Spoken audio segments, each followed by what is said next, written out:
Mr. President. Senator from Vermont is recognized. Mr. President, there is a war going on in this country, and I'm not referring to the war in Iraq or the war in Afghanistan. I'm talking about a war being waged by some of the wealthiest and most powerful people in this country against the working families of the United States of America, against the disappearing and shrinking middle class of our country. The reality is that many of the nation's billionaires are on the warpath. They want more, more, more. Their greed has no end, and apparently there is very little concern for our country or for the people of this country if it gets in the way of the accumulation of more and more wealth and more power. Mr. President, in the year 2007, the top 1% of all income earners in the United States made 23.5% of all income. Top 1% earned 23.5% of all income, more than the entire bottom 50%. That's apparently not enough. The percentage of income going to the top 1% nearly tripled since the 1970s. In the mid-1970s, the top 1% earned about 8% of all income. In the 1980s, that figure jumped to 14%. In the late 1990s, that 1% earned about 19%. And today, as the middle class collapses, top 1% earns 23.5% of all income, more than the bottom 50%. Today, if you can believe it, the top 1/10 of 1% earns about 12 cents of every dollar earned in America. So we talk about a lot of things on the floor of the Senate, but somehow we forget to talk about the reality of who is winning in this economy and who is losing. And it is very clear to anyone who spends 2 minutes studying the issue that the people on top are doing extraordinarily well at the same time as the middle class is collapsing and poverty is increasing. Mr. President, if you can believe this, many people out there are angry. They're wondering what's happening to their own income, to their lives, to the lives of their kids. Since between 1980 and 2005, 80% of all new income created in this country went to the top 1%.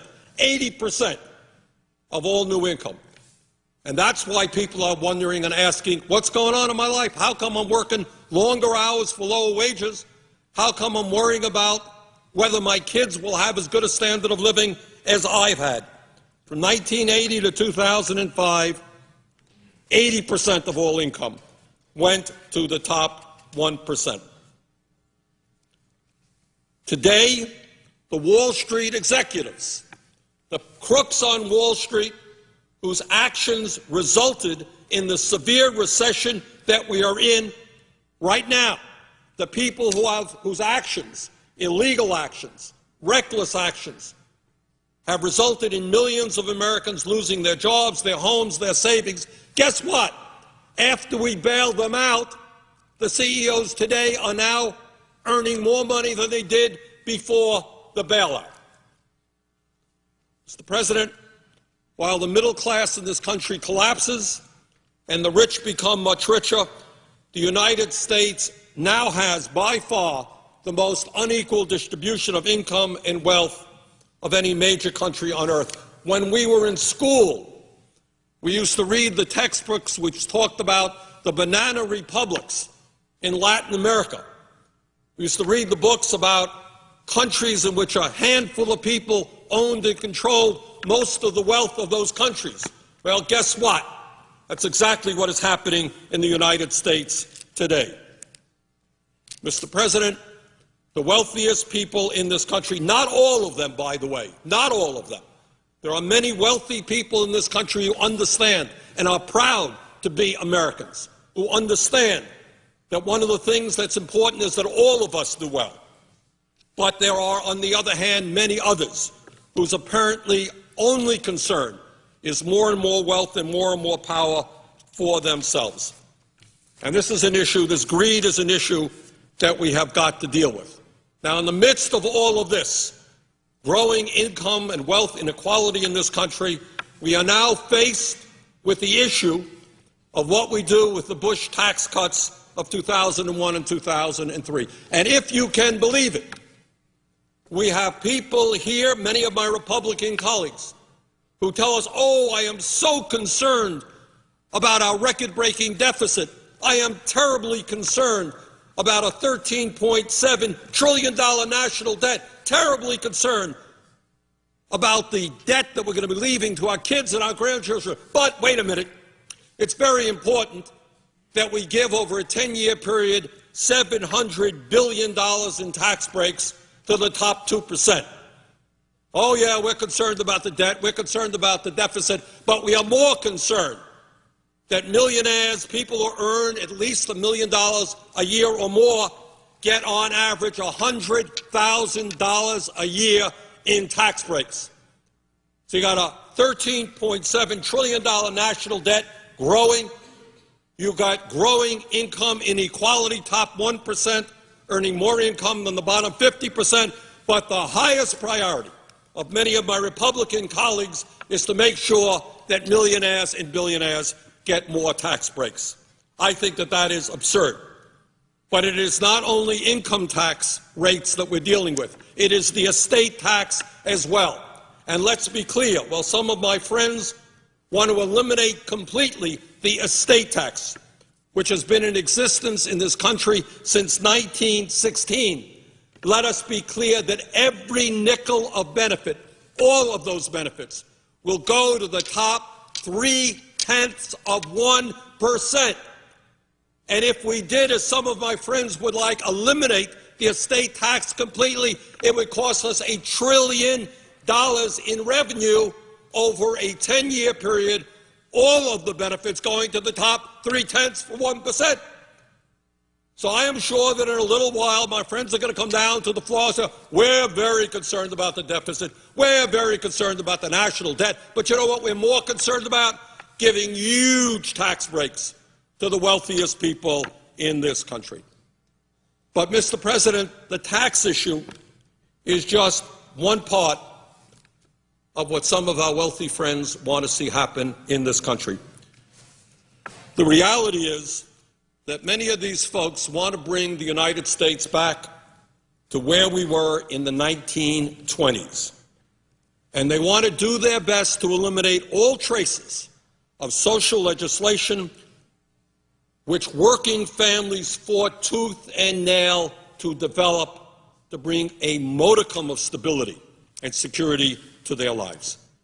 There are people out there, not all, but there are some who want to privatize or completely eliminate Social Security.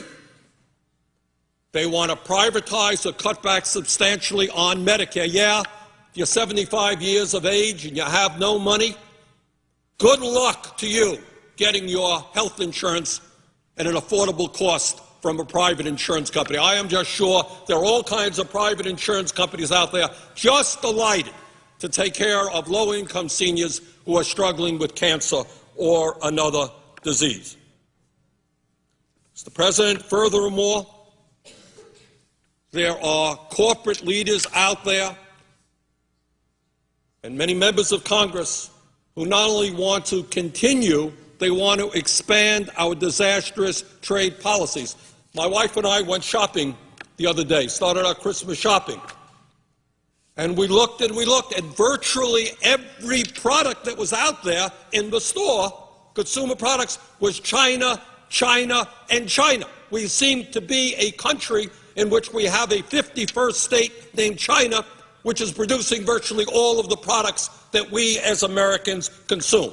Our trade policy has resulted in the loss of millions of good-paying jobs as large corporations and CEOs have said, why do I want to reinvest in America when I can go to countries where people are paid 50 cents, 75 cents an hour? That's what I'm going to do, to heck with the working people of this country.